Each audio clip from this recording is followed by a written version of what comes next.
Good night, ladies and gentlemen. Welcome once again to another LimeVibe Live podcast. I'm your host, Yori Kemp from Nassau, Bahamas, the ever precocious Yori Kemp from Nassau, Bahamas, along with my co-host, the beautiful and erstwhile Miss Kimberly Ramcalaman from Trinidad and Tobago. How you doing tonight, Kimberly? Good night, Yuri. I'm trying to do my best. Yeah, it's a Friday night. I think everyone knew I have been a bit under the weather, Yeah, kind of dealing with my health. So yeah, I am here for now. you're holding on. That's good. That's good. That's good. But before we go on, I just want to say like, share, and subscribe to the LimeVibe podcast. Please like, share, and subscribe to our social media pages. That's LimeVibe77 on YouTube and Facebook. That's LimeVibe77 on YouTube and Facebook. You see how I got the angel numbers behind the podcast name, LimeVibe77. That gives me divine coverage, Kim. So please like, share, and subscribe. And also, there is a donate link in the description. So anything that moves your heart to give the LimeVibe podcast, please, we'll accept any currency, and we will greatly appreciate it because it helps us to keep this machine we have that we're building going. So thank you so much. So Kimberly, we're going to start off tonight. How's things, man, over there in Trinidad? Right now, I'm looking at what's happening out in the Atlantic because they've got an Invest 95-1 system that has 70% chance of developing and heading for the Lesser Antilles. So they're expecting by sometime next week, we will get news as to what's really happening with that. So that has us a bit on the edge, concerned about it. However, as we spoke about on Wednesday night, we have this really large surge of Saharan dust coming in. Yes. That will actually probably work against its development because these suspended particles work against the moisture forming and falling as rain here in Trinidad, at least in my experience. So that might actually stymie its development. Are you saying that the Saharan dust breaks up the hurricane clouds? It can actually work against it and its formation because it's so much particles, it dominates the moisture in the air. So I say bring on the Saharan dust. I'll deal with my asthma later. Once we don't have a mass hurricane, bring on the Saharan dust, man. Yeah, so that's right now our concern. Other than that, we right now are thinking about St. Vincent. They had their mass shooting of about 5 to 6 persons on late Wednesday night. It is a story that has gotten international attention with a number of international news centers reporting on it. That sounds so demonic though, Kim. 6 people shot in one time, 5 killed, 4 died on the spot. Apparently, like it wasn't like a spray by shooting. They were intentionally shooting people. Yeah, and I think a 13-year-old was killed as well, and a football coach, Lamont Hector, who is quite heavily involved in CONCACAF and its team, the under-15 coach. He's a coach. So I'm really saddened to hear that because I think I would have been familiar with him, at least in his sporting fraternity here in Trinidad, because, we would have hosted several CONCACAF games as well as club games, and his face seems very familiar in that way. Yes. I guess the nation of St. Vincent and the Grenadines, they're shocked because they don't see violence like this. Apparently, there were 42 murders altogether last year, and they already had 35 this year. So it's shocking, man. It's all the guns coming into the country, But then 5 people shot in a mass murder. That's something very, very particular, Yeah, they have no motive as yet, but I think they were in the vicinity of the port. Port, right. My thing is, this is just my conspiracy, as in what probably would have happened. Sometimes you don't know a motive. Police can't find a motive. And sometimes it might be simply being in the wrong place at the wrong time, as in witnessing something. And they said, okay, we can't spare any witnesses, and we just wipe them out. At least that's my experience here in Trinidad and Tobago. When you see murders like that happening, want to know, why are you killing out an entire family? A few months ago, there was a mass murder of all the men in one family within one night. They came, they banged on the door, and they called out all the men, no matter the age, the boys, the young sons. They were all brought out, lined up, and they were executed. And a month earlier, they had killed one of the elder gentlemen as well. So with that, when you see things like that happening, it's usually a motive, like they witnessed something they did not want them to speak about. Perhaps perhaps Yeah. dead men tell no tales. That's Yeah, a exactly. saying, right? But it was all out in the open though at the cruise port. So I mean, it couldn't have been planned. Usually, when they have murders in the out open like that, these things aren't planned. Like you don't go planning to kill somebody at an open cruise port. You go to their homes, or you lay Yeah. an ambush for them.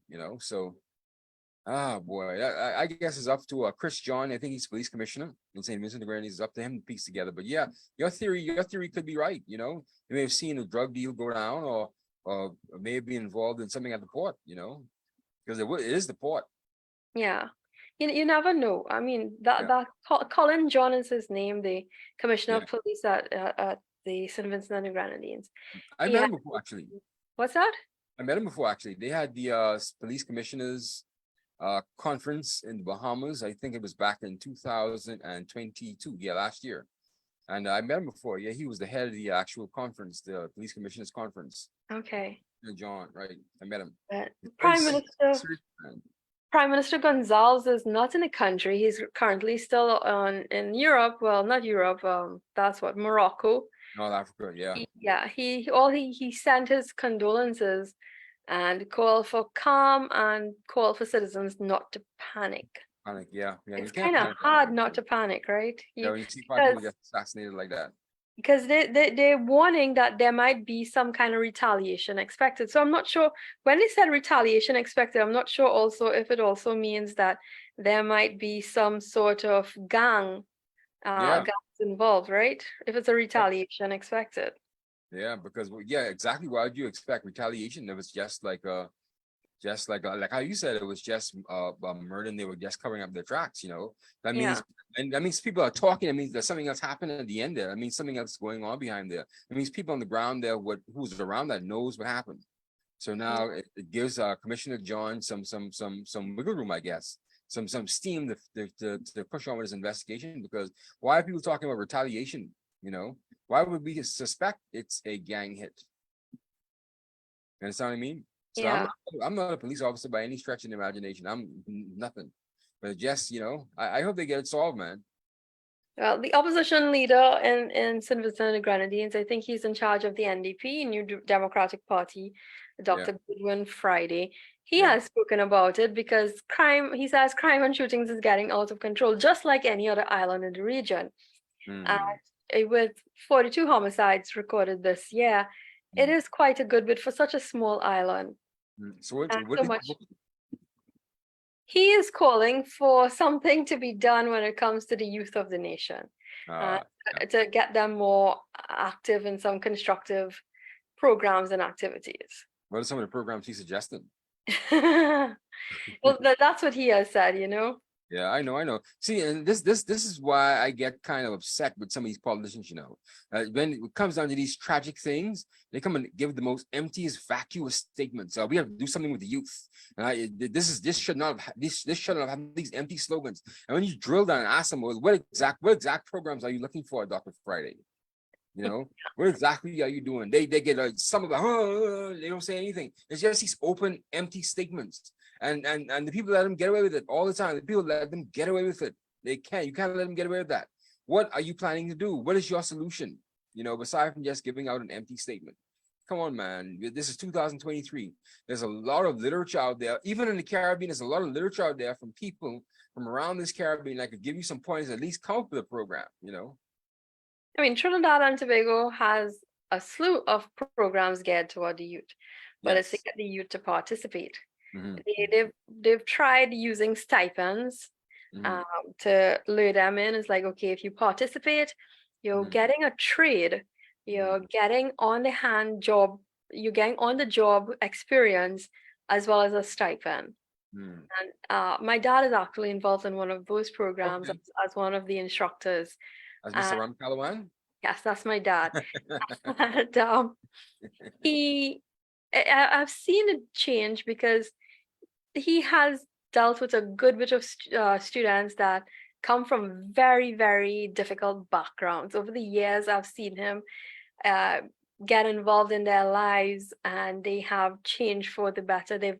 Because of this, they've gotten opportunities, jobs with the contractors that they're assigned to, Mhm, and gotten certification that they've opened their own businesses. mhm. So I see these programs actually working. Mhm, mhm. And but it's up to the youth to make use of it and Yeah. wanting to. Most of the time, parents actually come in and say, "Here's what I need to bring my son to this." Yeah, I You can't babysit my own son, right? I know how it goes. They dump the kids off to these programs. know, it's because they don't want them to be lost and guided. I think that's one way of an approach, and it Mhm, does help when a parent gets involved in your life, mhm, right? mhm. That shows some kind of parenting, Yeah, yeah. right? I agree. At least you have a problem, right? Yes, and it's like, here's what they need some kind of guidance. And under these programs, they do offer guidance counselors Mhm, if they see them having problems, they're reacting in different ways. They have life skill programs, life skill sessions with them to mhm. have that rapport and talk it out with them, come to their Yes. level and speak to them. But here's what, Kim. I believe it's too easy to scapegoat these young people, quote unquote, right, into all this violence because they're being led astray by somebody who's in charge. You know, I that's what I found out. You think that these gangs, these organized criminal gangs in the streets, are being run by 18 and 19-year-olds? No, no, no, no, no, no. There is prevention of that there are elders Mhm. and they go on recruiting and usually they start at sometimes 11 to 13. Yes, They yes. have gang initiations. When you see senseless killing, is Mhm, because they've sent them out to try something. mhm, Heck, mhm, even animals. I'm part of a few animal groups, mhm, and the police actually put us on alert mhm, for people posing as animal adopters, taking the puppies mhm. and even kittens for training, shooting. And they Training. are like these gangs. Run back in because that sounds that sounds convoluted. So they train. Yeah, so what do the way you made it sound? They train. Handling a gun, you want to shoot something? Let me see if you could shoot a defenseless, cute, innocent puppy. Oh, yeah. Okay, okay. I thought you mean they were trained dogs to shoot guns. No, it's gang initiations. Okay, okay. Yeah, that's how it starts. That's how you become desensitized into killing a living thing. Yeah. The military does it all the time. So that shows you that these guys are very organized. And it could be that probably someone who's involved in the military is being involved in these gangs. There's no doubt because I've spoken earlier this year, where Mhm. the regiment, the guns and the ammunition has Mhm. been linked to a lot of killings here in Yes, yes, Canada. yes, yes, yes, yes. And there Yeah. was an audit ongoing, but Parliament has taken a break, so we're not too sure what's going on there. Yeah, I don't think even Raleigh knows what's going on anymore. He's out of lunch. Yeah, he's in a bit of hot water. He's trying to cover his CYA. What do you do this time? This time it's the whole thing with Farley, Augustine, and then the whole procurement legislation. Oh, yeah, And it's yeah. just it's a few weeks before the local government election, but this local government election is being treated like a general election Hmm, by all parties because it's giving some kind of send a message to the government hmm, sort of hmm. thing, right? So we'll see. We'll see. We'll see. Balazia House? We'll Ball see. is their house, and yeah, Balazia House, yeah, falls apart. We'll see Balazia House falls apart. But you know something, Kim? Procurement legislation appears to be like a hot button thing around the Caribbean, because even here in the Bahamas, we're going back and forth on the procurement legislation and how it should be tweaked and how it should be reformed and how it should be amended. And I think that's a serious issue. Yeah, because that's where most of smaller contractors they get their first start off of these government contracts. So it's kind of murky how you apply to get these government contracts. Then that's a problem, man. And it's yeah, been a and long there's time. usually some kind of kickbacks. Uh, so they had a marathon session in Parliament. Obviously, they got it passed with Mm, government majority. mm, Independents are saying it did not pass what we wanted, mm, and so is the opposition because they actually repealed part of the act that was set up by the People's Partnership back, I think, in 2014 or 2012. mm. And this was now passed earlier this year because a lot of the contractors associations here in Trinidad were clamoring that you all need to do this procurement legislation. We Mm. need to see some kind of transparency in how business is conducted, how Yeah. are certain contractors obtaining these large projects, Yes. and we aren't able to compete. And Yes. usually these contractors are being found to have connections with ministers and Yes. and government alliances. Yeah, government, and even more than ministers. Sometimes you find your permanent secretary and your directors doing you. I believe we blame a lot on politicians, and really it's those same people in the civil service bureaucracy that gets most of these contracts.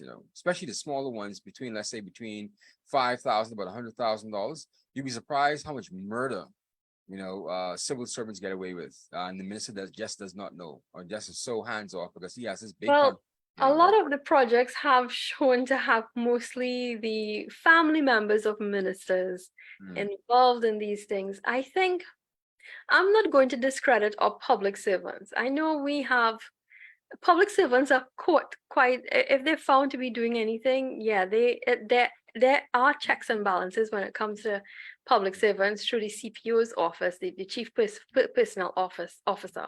mhm, And there's a bit of declaration in that sense. mhm, Some things at the lower level, you may see certain places getting kickbacks, mm. but most of the time, kickbacks come because of the minister. Yeah, the They want ministers. to benefit. If we give you this, and one of the arguments placed in Parliament yesterday was that, oh, so suppose we're going to have this big launch in like a small village and a community. How are we supposed to give the jobs to the small caterer and a little girl in the village that comes to sing the national anthem and Mhm, comes to do a cultural performance? How are we going to pay them? Are we going to tell them they need to come and register with the ministry and mm, all of that? But that's not usually so. I've mm, been to a lot of these events. Uh, mm, I've seen big caterers usually come into the villages. It's never the small person. mm, I see large name caterers usually involved in these things. mhm, mhm, And the caterers are usually prominent, owned by prominent people, mhm. as well as the cultural piece is usually put on by well-known dance troupes, and the anthem is usually something pre-recorded.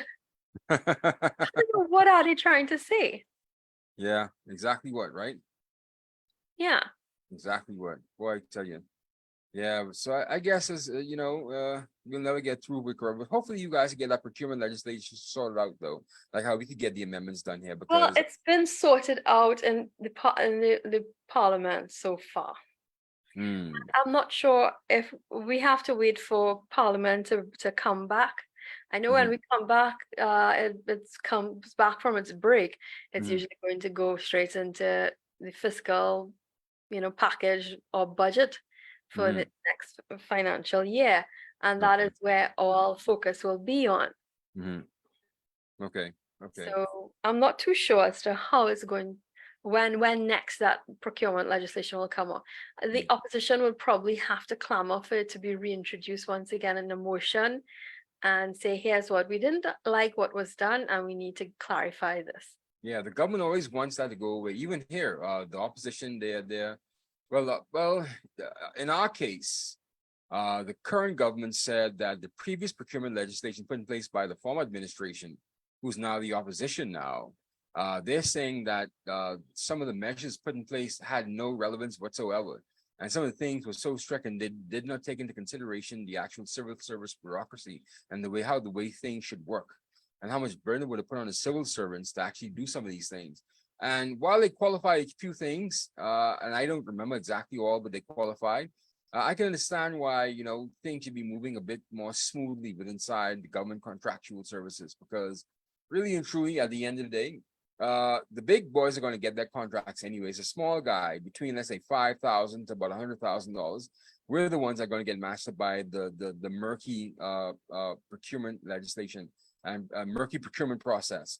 So, but now the opposition now, who is the for previous administration, they're saying that some of these amendments need to be taken into consideration with the Procurement Act. And mind you, the government made a good point. The government made a good point that some of these things just can't be done. Realistically, the timelines and how you want things to be double checked and then backtrack, it's really impossible. To go back and forth between all these civil servants to come up with a contract. And at the end of the day, you probably miss a few deadlines, and then it's going to bog down the civil service even more. So there's a thin line between actually bogging down the civil service with this procurement legislation, these checks and balances, and actually making certain for a functioning civil service bureaucracy, because we don't want to add to all the red tape. Mhm. Yeah, the red tape is really to be cut. That was the excuse put forward by Prime Minister Rowley here. I can appreciate that. But the sense was on what brought up and what spurred this entire conversation and them having to go to the parliament when it was on break was the whole hosting of the CARICOM 50 out here in Trinidad. And they're saying that they had to grant so much monies. However, the recently passed procurement legislation mandates that these things were supposed to have gone through proper processes, and it was not. And it was budgeting for spending this amount of money was actually supposed to pass through Parliament, and it did not. Yeah. That is what spurred the whole conversation. They're saying, oh well, they essentially broke their own law. They're admitting that to an extent. They don't want to say it in so many words, but essentially that is what what occurred. We're hearing the joint the consultative corporate council. They're in charge of the contractors here in Trinidad. Have spoken out against it. You all have basically reneged on your word. You all have gone against it, and you all have broken the law. And now you all are trying to correct your wrongs, especially with elections looming. The opposition accused them of you all doing this without any transparency during an election season. So they're saying basically some of those monies that you all used for the CARICOM was perhaps spent on you financing your election campaign, redirected in such a way, and we do not know. Oh, that's where it starts to get wobbly now. Instead of them sticking on the actual point itself, with them breaking law, the procurement legislation, they're throwing all the politics with it, right? And it's not necessary. Just stick to the actual. No, it shows the kickbacks. If you don't list your contractors, those who benefited, and the links, who knows where that money went? And everyone has that on their mind, whether the opposition said it or not. Why did you not say it? Their excuse is that, we did not know we were hosting CARICOM's 50th. And it was just a matter of a few weeks, which is not true, because CARICOM, the secretariat, would have sent out, hey, you all want to host this at least by March. I at least know personally that it was known Trinidad was going to host, despite Dominica being listed as this year's host. That Trinidad would have hosted because they wanted to commemorate the Treaty of Chaguaramas. Yeah. Right? Yeah. That was a good compromise, though. That was sweet for Dominica to step aside. Yeah, they didn't mind, that budget could be put elsewhere. Right? But talking about Dominica, we're seeing a lot of comments coming out from what they did earlier this week. I remember the UK would have said that they are on a no visa list. They need that visa now to enter.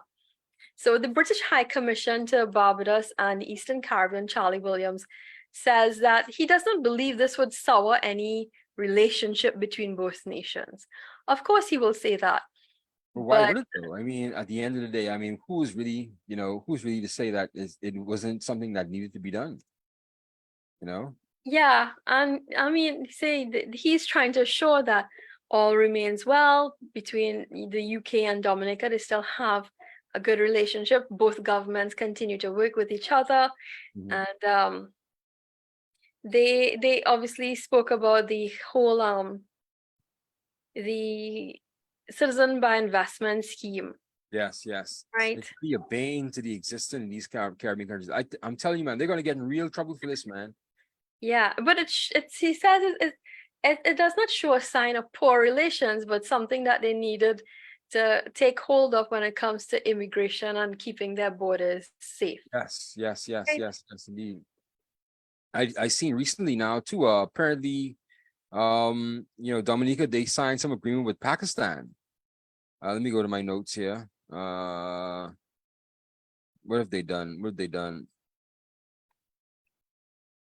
No, it wasn't. They have some kind of partnership with Pakistan that to sell passports. Wow. Yeah. Apparently so. As a video, I'm not going to listen to the video here on the phone, but yeah. Apparently Pakistan and Dominica have signed an agreement that they're going to have some sort of, passport, selling arrangement. They had a big cake cutting ceremony. I'll send you links too. Not links, the videos on your WhatsApp. So you can probably look at it yourself. That'd probably be something you know sink your teeth into. But yeah, you know, it's gotten out of hand, man. Because I think I sincerely believe what's his name, Roosevelt Scarrett. His administration has really gone overboard with these citizenship by investment programs, man, with these passports. And now you've seen this program of infecting, you know, the other Caribbean countries like Antigua and Barbuda and Grenada, where there was a situation where another guy who I happen to know now, right, we built up a relationship with him. He's been involved in selling passports, you know, to Russians and Ukrainians, and it's been blown up, and people have been lying on him. But anyway, Right. But Scartus, he's come and said that yes, while the situation is unfortunate, mhm, he believes that it also has something to do with the UK making some changes to their electronic travel authorization program. mm, They're setting up something. Um, he believes that anyone, it all falls into that, okay, okay, right? yeah, He says similar to what's happening with the EU. mhm, And he says, well, it might create some inconvenience for citizens who usually vacation. mhm, You know, he believes that, you know, Dominicans are still welcome in the UK and things like that. yeah.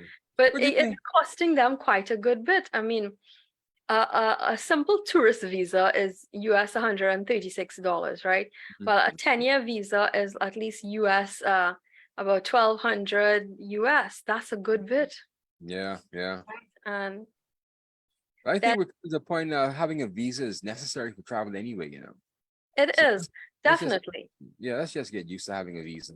You need to be vetted before you come into somebody else's country, regardless of what relationship you had, you know. Well, we're looking at, I mean, right now, um, CARICOM has removed those visa requirements, at least among member states. Mhm. And that is of some concern somewhat. Oh, Well, I say.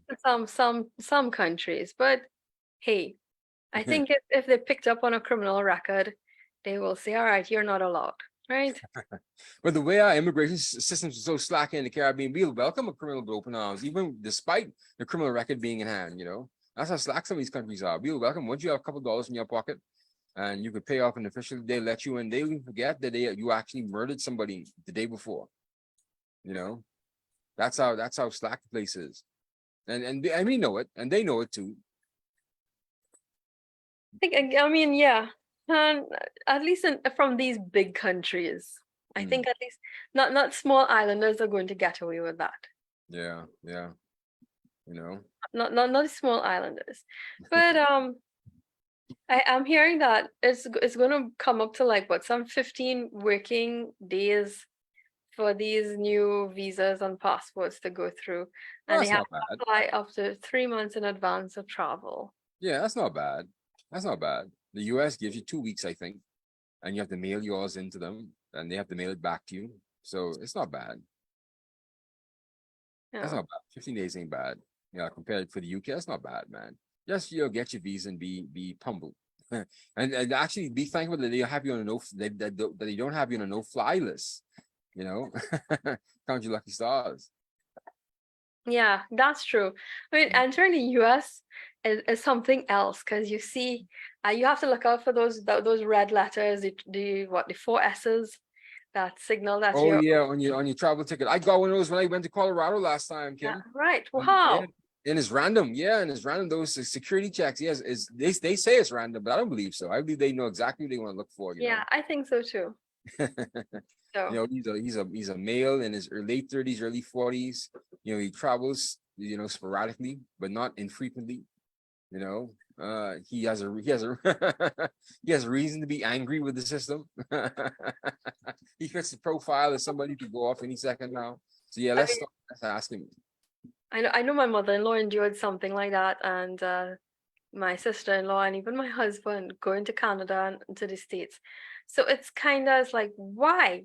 Mm, So they wonder if it has something to do with the name, their mm. surname. I don't carry their surname, but I'm hoping that doesn't affect me. I have not traveled to the US since we got married. Yeah. And you give me reason to concern a reason to be concerned too, Kim, because you're Rumcallow and you're actually a Chady, aren't you?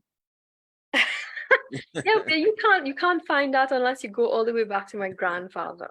Yeah, you're a shady. That means you're involved in the criminal. No. Here's the thing. Everyone who knows Dolce knows that's not his real name. Right? Okay. So we're not related in any way. Back then, no one knew that was not his real name, but it's that was just his name for operating that. Yes, the street name. That's good. That's good. Yeah, that was his street name. I think his real name was Boise Singh, Okay. right? Or He looked Nankisun Budram. Yeah, Nankisun Budram was his real name. okay. He looked really East Asian. I mean, he usually when the your people like your Indian compatriots, they come over to the Caribbean, they acclimate to the Caribbean way of life. But he looked really East Indian. He really looked homely, like he just now came from India or Um, East Asia, Far East Asia, maybe even Bangladesh. are you trying to say that he had the authentic Indian look? Yes, he did. He did. I saw his picture. He did. He did. Very much so. Oh dear. I don't believe you already just said that. I mean, that's when people make those statements, I really dislike it. Why? What Uh, happened? Why? I don't know. I think it's sort of racist, and it's like, oh well, you have that Really? that really authentic Indian look, or you. I Oh, mean, Kim, come on. Don't be so high strung. No, man. It's not. That's not racist. He just looked like he had a homely look about him. yeah. It, I mean, it's usually when I hear it here in Trinidad. mm, Not toward me, but mm. I've seen it been directed to some people. Oh, they really look like they just came off the boat and stuff like that. Like, did not Yeah, really. yeah. That means nothing, Kim. But do you see the difference between Afro Caribbeans and Africans? Do you see the difference between us? Yes, I do. Yeah, of course you do. Right. Right. And I see the difference in even throughout the differences in Africans and races throughout the entire region. Mm, They look totally different. yeah. Their facial structure, bone structure. I think it's Yes. also Yes. because of diet. Yeah. And Yeah. even when Yeah. I went to Suriname and people in Barbados, their complexion tones, the way they look, Mhm. it's totally different. And Yes. you're mesmerized by some of them looking really beautiful. It's like you all got a really good cream of the crop set of Yeah. people. They were good for the plantation, right? Good genetics pool. Your genetics for the plantation. I know. Boy, we'll never live that slavery down. But anyway, it's worked out for us because we're building a nation here. We're building our nations around this Caribbean, which is good. Yeah. Yeah. Well, some international news, man. You saw this woman who made this big hullabaloo on this plane, who said one of the passengers wasn't real. She saw a shapeshifter. Yeah, that's crazy. I think that person just wanted some attention. You think so? You think it was you? I think it was drugs, man.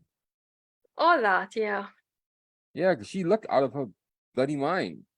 And they say, well, people are asking if she was fake, whether she was fake because no one's actually found who this woman is yet. It's been over a week now, right? And no one knows exactly who this woman is. I don't pay attention much to those crazy Americans. Oh, you don't like America? No, I'm just saying they have a good bunch of crazy ones. And Okay. they make it to the news and media. Hmm. And it's a sad representation of their people. I would want to hide that as much as possible. Yeah, it is. It's just so sad, man. All these weirdos. You think that the pandemic brought the worst of them? No, they're just not crawling out now. Yeah, perhaps the pandemic has given some people some scares and changed people's personalities. Perhaps. Hmm. Perhaps it was her first time traveling and she, since the pandemic or something like that. I'm not sure. Yeah. She was tweaking. Yeah. God bless her. God bless her, though. Yeah. Otherwise, now, would you ever freak out on a plane like that? Would you ever see yourself in a position where you'd be so frightened that you had to get off a plane that quickly? No, I'm concerned probably with health. Because I Hmm. know sometimes when you're ascending and you're changing that altitude, yeah. Hmm. So I know I've had the experience where my heart was started racing and Hmm. then the airdrop and everything is like, oh. Oh, you want to jump on the plane, too? Huh? You want to I jump didn't on? want to get up, but I probably wanted to bath or something. And I hate turbulence. I really do hate turbulence. Yeah. Turbulence coming back to the Caribbean and during a rainy season Hmm. is never nice. Yeah, you're scary. You're scary. I know I nearly jumped out of a car before. You nearly jumped out of a car. Yeah, I was moving car. I was going about, I think the car was going about probably 15. Of course, we were doing foolishness, right? We're doing, sugar honey iced tea. I want to jump out of a car. Sugar I can't honey believe, iced tea, I what can't you're believe drinking.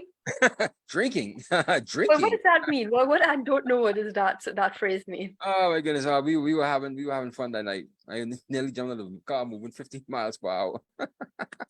Right. I was really freaked out. The guy was freaking me out, man. The guy was freaking me out. I couldn't believe he was freaking me, he's creeping me out, man. You know, I didn't believe. I just felt very unsafe in his presence. I'm not sure if you got whiff of a car accident that we shared. It went viral in Trinidad yesterday of a car that was trying to change lanes yesterday Mm, morning on the highway, mm. and it couldn't make up its mind, and it swerved in between the lanes, and then it flipped and turned on top of Oh, a van. oh, is anybody hurt? Yeah, the driver must have been hurt, but he, damaged his vehicle. It caused 3-hour traffic, the Mm. entire Southland to Central Trinidad. Uh, those things are really scary. You ever been involved in a car accident or near death experience? Not a near-death experience, but I have been. Mm, mm, Yes, yeah. my first car accident driving was very scary. Oh, wow. What It was happened? a fender bender. Oh, So fender bender. yeah, Mm. just a little thing, and yeah, don't like to relive. Fender bender. Wow. I had two scares. Well, three actually. The first one was when the brakes failed inside the car my mother was driving at the time, and we slammed into a fence in a Right. bush. Yeah, it was a good thing that was a fence in a bush and not a wall, because my head actually hit the windshield. It didn't shatter the windshield, but I could feel the hit. Yeah, you That's a know. concussion. I remember my dad got um an accident. Mm, One time he was carrying me somewhere. I was still in school. mm, And he picked up a skid because it was raining, and he hit mm, a lady. We had now mm. bought that car, and Oh that wow. lady had now bought her car as well. Mm, And the thing is, we were now talking, and I started praying, and mm, something was like, pray, just pray. And I mm. was praying, and I was like, probably it could have been a lot worse, you Yeah. know? Could have. So Wow. my sister has gotten quite a good bit of serious accidents and mashups, and I Wow. just pray that actually kept her, because that morning I was heading to work, and then I got the call, and I was Mm, just praying for some strange reason all the way up mm, from leaving home to the heading to work, and mm. I Is would she a get bad driver?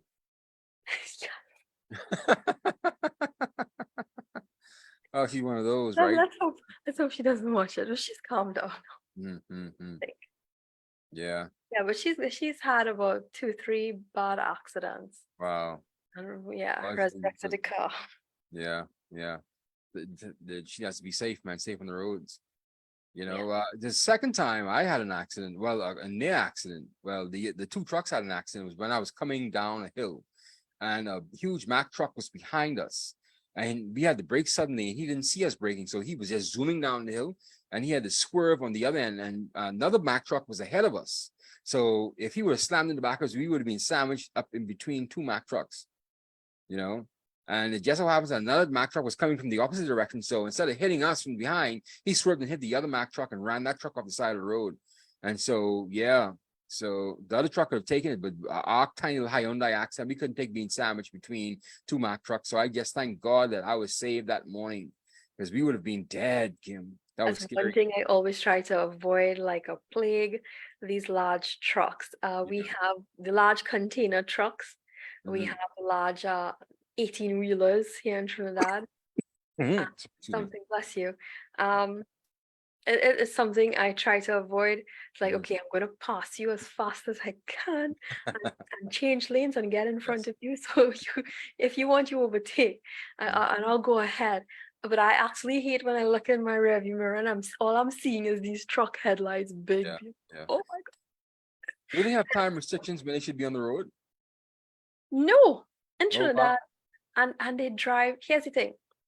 If you're going to work early in the morning, Mm, if you're going to coming home late at night, you mm, have a tendency to meet these truckers. mm, Late at night, they're worse. Late at night, they want to get home, and mm. they drive really reckless, and they don't care if they bumper you, and Yeah. their lights are Wow. reflecting in your rearview mirror, and they're blinding you, and I hate that. On mornings, they're making their trips, so they're Yeah. going at Yeah. rapid speeds too. Mhm. and they're trying to come back and make as much trips as possible so they can make their quota and money. Do they run fresh red lights as well too? They no, some of them have, Yeah, yeah. but we have a strict demerit system right now that Mm. you will lose points. Oh wow. How do they With lose red points? light. Don't the police have to see them actually run the red light? The cameras. Oh yeah. Oh, thank God you guys are organized. That's good. So we No. have the cameras. You get a ticket mailed.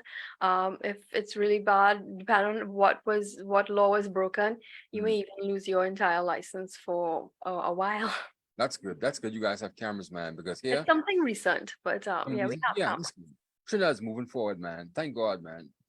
Because I think those traffic light cameras should be everywhere. But I think that they're in a few places downtown, but they're not actually at the actual camera. They're not at the actual stoplights themselves. They're on like strategic places downtown.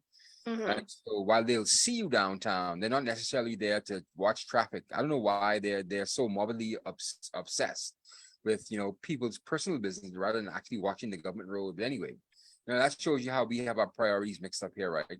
And those We are also have the timers. The police officers have the timers, the guns, no, the we don't have them over here. No, we don't have them over here. speedometers. Yeah, we No. have those here, so they can tell you from afar. But citizens, your fellow citizen, you will usually alert you with their blinkers coming Yeah, yeah, I to know, I tell you, know. okay, there's a trap, there's a speed trap ahead. Yeah, we have WhatsApp groups here in the Bahamas where someone goes out early in the morning, they actually see the actual. We utilize the roadblocks because there are only few main roads that everyone has to go on at one point in Yeah. time or the other.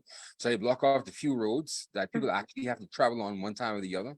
And Okay. so we have WhatsApp messages circling around and say, hey, don't go on a certain street this time because police are out there and they're checking for licenses and they're checking for registration or they're checking for criminals. So yeah, we have that. That speaks to another thing, using your cell phone while driving. Oh yeah. So that's a charge here if you're caught using your cell phone. And my late friend Linda Sham, before he passed, he got a Mm, ticket. It's like, I got to pay a ticket, mm. $1,000 fine because my phone was on my lap. Oh, he passed now. So how are you going to get that now, right? No, he had to pay it before he Get paid before he started. passed? Yeah, Wow. I but bet he's looking down from heaven right now, just pissed off, right? I had to pay that fine. he was totally pissed before. It's like, you won't believe it. I'm just busy minding my business, and I just had my cell phone there, Mm, and didn't expect, because he at the time he drove his transport van, mm, so there's nowhere to really rest that phone. So to keep yeah, it steady, he kept it on his lap, yeah. and they managed to see that and they stopped him. Oh, yeah, yeah. They were targeting him then because we passed the same law as well. No cell phone use in the car, but I think about 3 months, the police were checking for that. And after that, everyone just went back to their personal business, man. Like, who cares? No, cell phone use here is something. Cell phone use is definitely something. Mm. Talking a bit about cell phones, I see that Ghana has removed its taxes on their cell phones, Really? allowing people, yeah, so they've removed their 20% tax on cell phones, Mm. and it was something passed in their parliament on Thursday. Okay. They're saying this will allow, Ghanaians to have more affordable access to mobile communication. See, it's that oil money, Kim, that oil money making things happen in Guyana, man. That oil money. But I'm not sure how much this is going to reduce the prices. Right now, their prices are kind of hefty.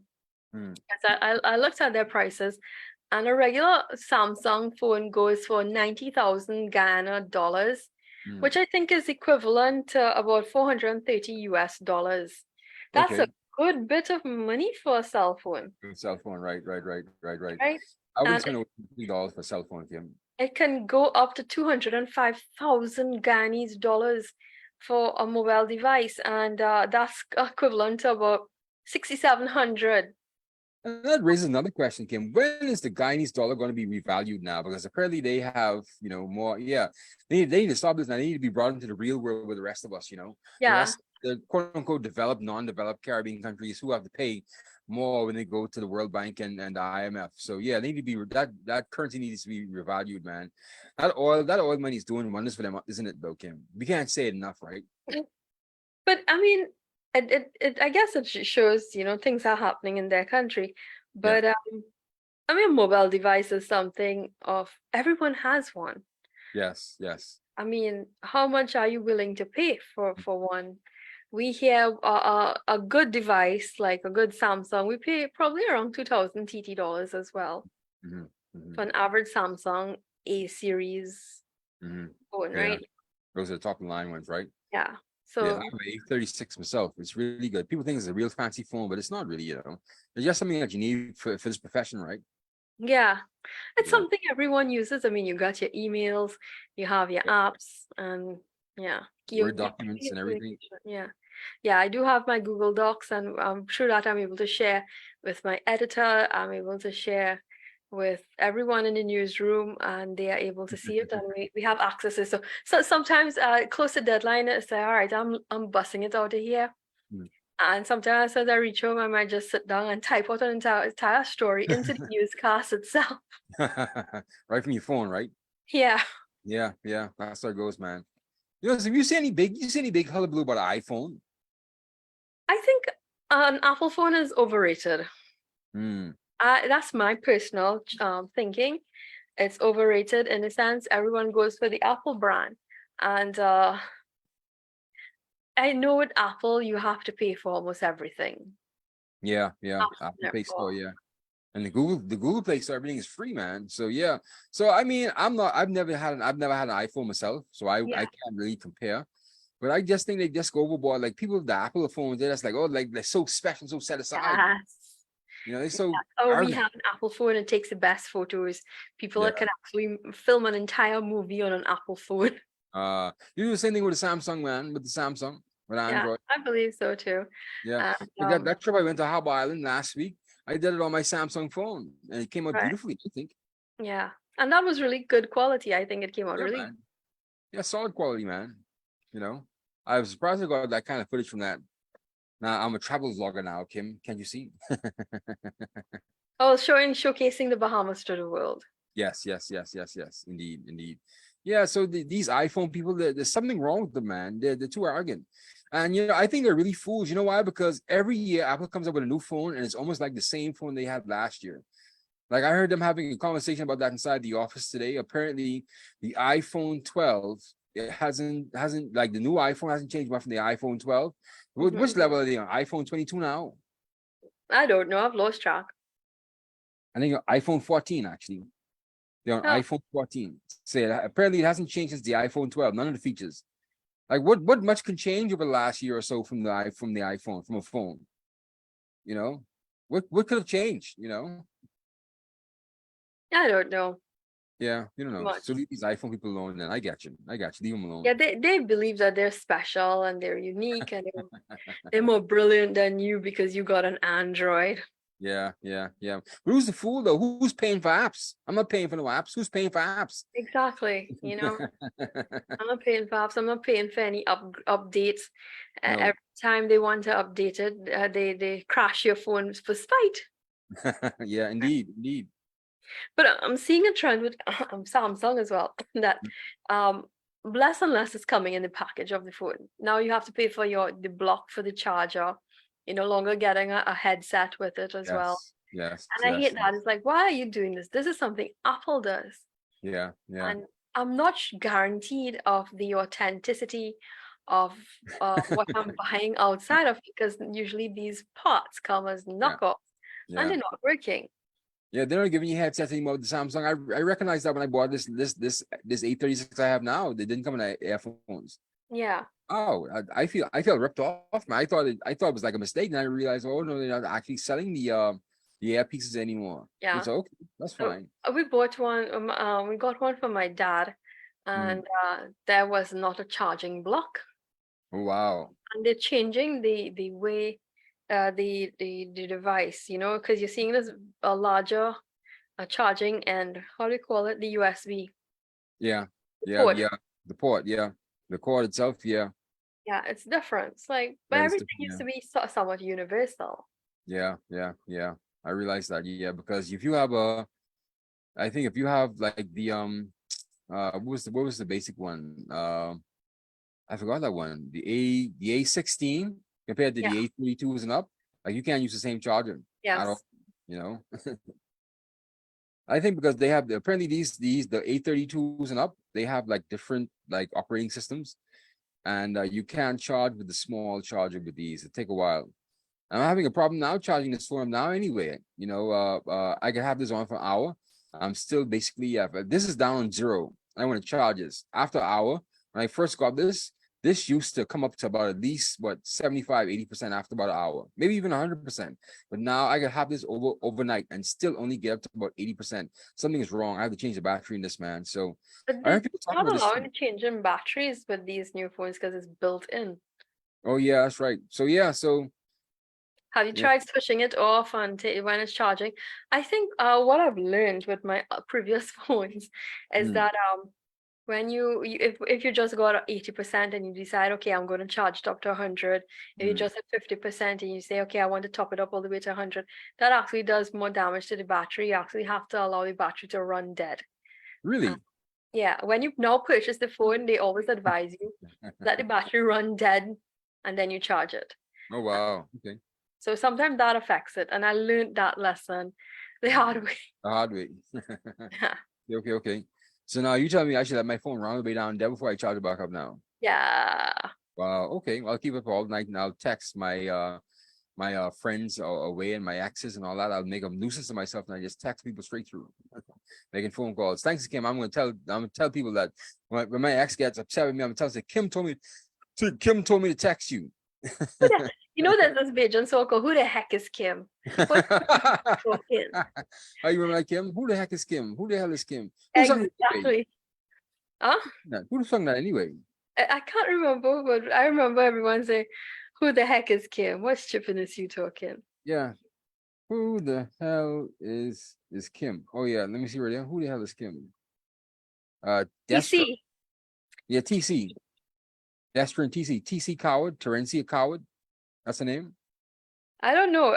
Yeah, Tarantia Coward. But She's when the that thing. song came out, because my name is Kimberly, Okay. Yeah, everybody used to sing it. My editors were like, who the heck is Kim? What chipping is you talking? is she a Trinidadian? No, Bajan. Asian. Okay, okay. Okay, okay, good. It's a Barbados song. It has a Barbados accent. Okay, okay. I never really listened to it like that, you know. I'm just not realizing Caribbean accents in the last, I would say, 10 years now, you know. I'm just not realizing what the Caribbean accent is. Can you Oh imagine? my.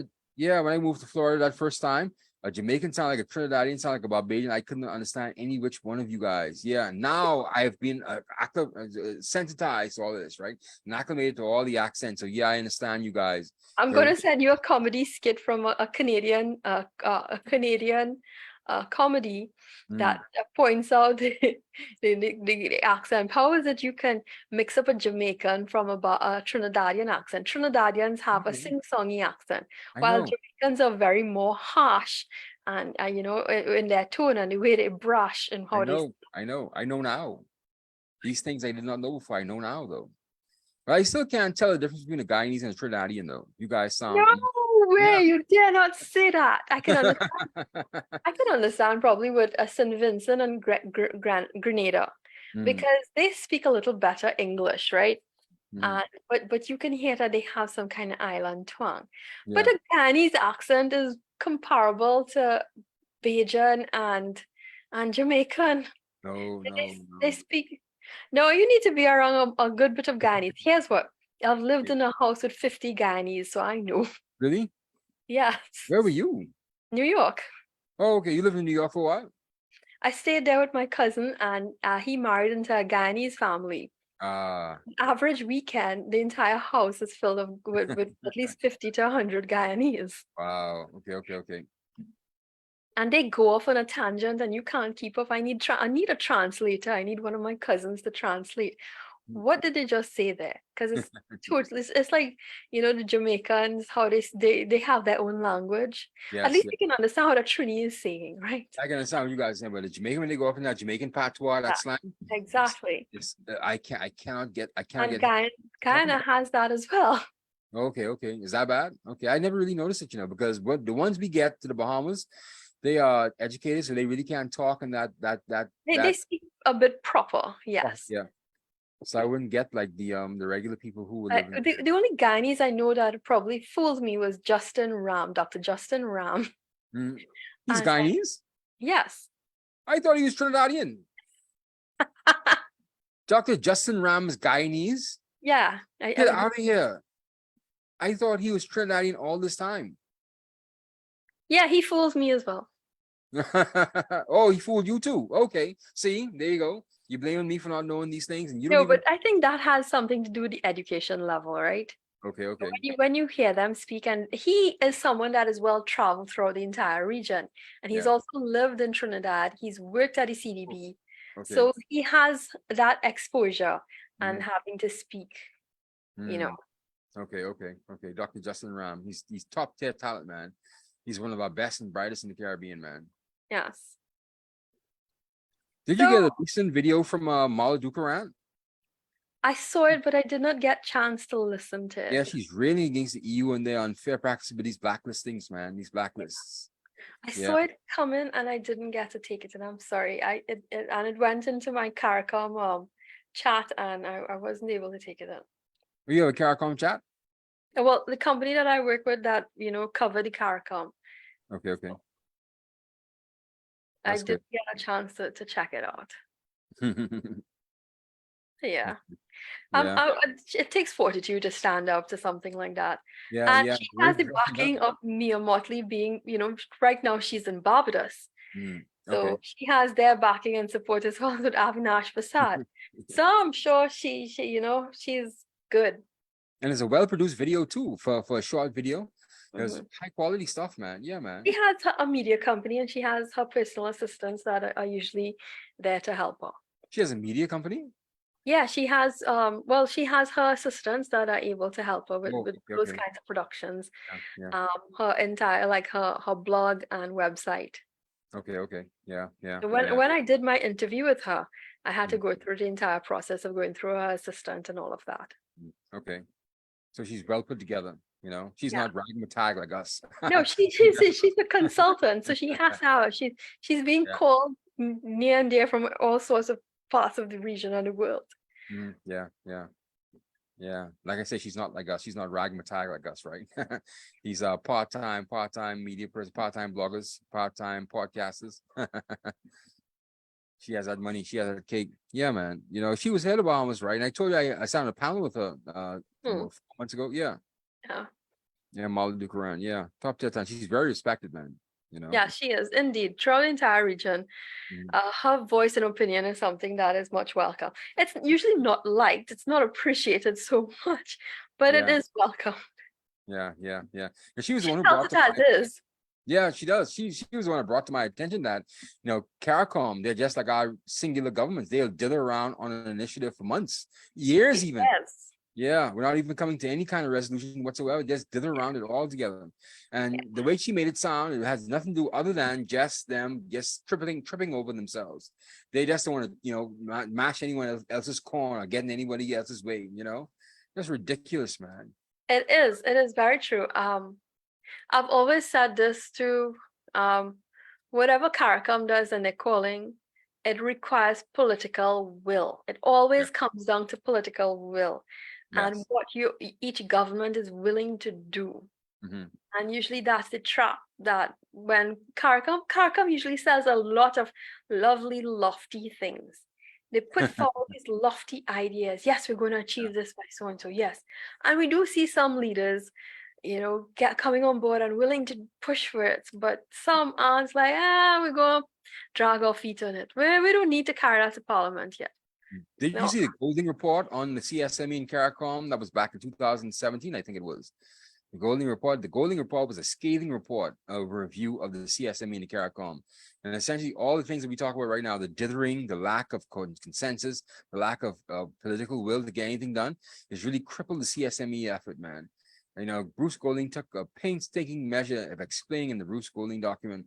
And it really should be in the University of West Indies library, though, because it's really a good. I wouldn't doubt it. It probably is there. And Yeah, yeah, man. It's a yeah. good review of the CSME and CARICOM and how much is done, how much it has not done. So yeah, I would encourage anybody to get a look at or to take a look at the Bruce Golding document on CARICOM and the CSME, a comprehensive review, and it's very easy to read actually. I'll take a look at it. Perhaps I came across it, and as reporters, we come across so many documents every Yeah. day, every week, and annually, and you just dissect what is needed and report it, and that's it. Yeah, and you forget about it, right? You get that too, Kim. When I do a story, like after I get through the main points and I doll it up to be put out there for the mass media, for the masses, like I forget what the hell it's about. I move on to the next story, man. Yeah, that's That's usually really it. something that's striking. I don't really soak it in because it's just so much work. People think I'm sitting here like there's 5, maybe 6 different issues going around me at the same time, right? I don't have time to really get intimately involved in every particular one. So to me, it's just a job. But they think they think because I'm sitting here, I'm a journalist, I'm just so intimately involved in everything. I'm not. I can't be. No, It's so much but information, man.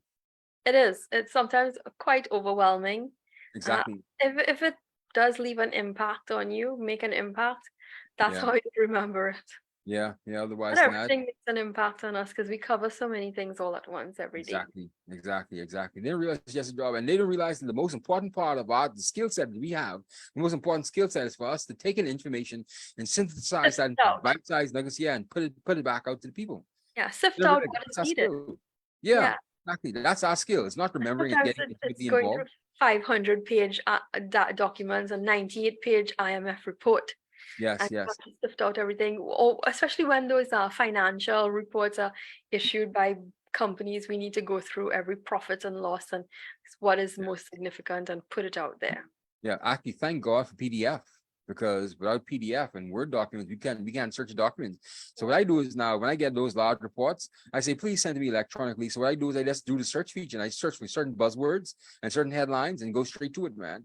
There's no way I'm reading a whole 200-page document in Some one. of them come in images and I have to go and convert it. Yeah. That's the They painful mean part. suckers over there in Trinidad. Yes, Mean suckers over. They mean to do. Scotiabank does that, FCB does. They mean to do it to you. They mean to do that, Kim. They mean you should tell them about that. It's Tell them taking if up you want good time. stories. If you want good stories, send us good documentation, man. Send us good Yeah. documents. I You know, still give them some news stories. I mean that when we had that business report, I did it. mm, Okay, you sent it out 9 o'clock. It was on air by 12 o'clock mm, lunchtime. mhm. And the other newscasters is like, we don't have time to do this. We'll do that tomorrow, and they Exactly. have it later on. And they get upset when you don't cover their story. Yeah. Make us comfortable, man. I'm pissed every time I go to an event and like there's no media section. There's not even a desk with a power strip there to plug in your laptop and your phone at the same time. It's so disrespectful. But then you want good stories. You want us to take good things about you. I can't say good things about you when I come here. I have no to work, and you probably even have lunch organized for us. So if you want us to report nice things about you, why? Why? Because it's you. Anyway, that's a mini rant tonight, Kim. That's us tonight, though, Kim. We went over 2 minutes over. We had to get that out right, out of the system, right? So, Yeah. any last thoughts, Kim? Just enjoy your weekend. Take it easy and be safe. God knows. Yes, I will, Kim. We have the Tropic Spin tomorrow, so I'm going to be at our event tomorrow doing the Tropic Spin for Caribbean Magazine Plus. So Right. yeah, it starts at 8 o'clock tomorrow night. So if anyone who's listening out there, please tune into the Carib Mag Plus Facebook and YouTube page and tune in for the Tropic Spin music and song competition. We have about 8 songs up tomorrow. And we're gonna have a good time tomorrow. We have the voting platform up and ready and rock and roll. So yeah, join us. So thank you everybody for joining us again for another LimeVibe Live podcast. I'm your host Yori Kemp, and please, if you have not done so, like, share, and subscribe to our Facebook and YouTube page, LimeVibe 77. That's LimeVibe 77 on Facebook and YouTube. It really helps us to get this message out there and share our views and thoughts with the wider audience and the rest of the world, so you could see exactly what the Caribbean is all about. And also, there's a donate link inside the description. So anything that moves your heart to give to the LimeVibe podcast and help us to keep this machine going, we really would appreciate it. So there you have it. Thank you once again for joining us for the LimeVibe Live podcast. This is your host, Yori Camp, signing off on behalf of Kimberly Ram Callahan from Trinidad and Tobago. Good night. Good night.